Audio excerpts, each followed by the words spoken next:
காலை வணக்கம். வாங்க இப்போ வந்து நம்ம வந்து பார்க்குறது என்னென்னா கருமுலாம் பழம்.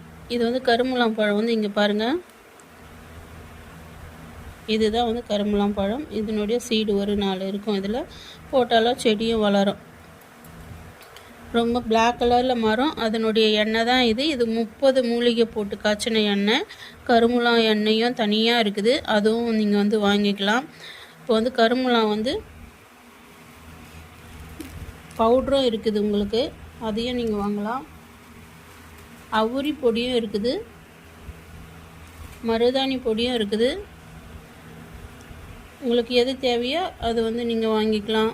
முடி வந்து நல்லா கருமையாக கருன்னு மாறுறதுக்கு இந்த எண்ணெயை வாங்கணும். நல்லா நீட்டமாக முடி வந்து நல்லா கருன்னு மாறும். இது கருமுலாலாம் சேர்ந்து இது 30 மூலிகை போட்டு காய்ச்சின எண்ணெய் இது. இது வந்து பொடுதலை ஏற்கனவே போட்டிருக்கிறேன். வேணும்னா அந்த நம்பருக்கு கால் பண்ணி வாங்கிக்கணும்.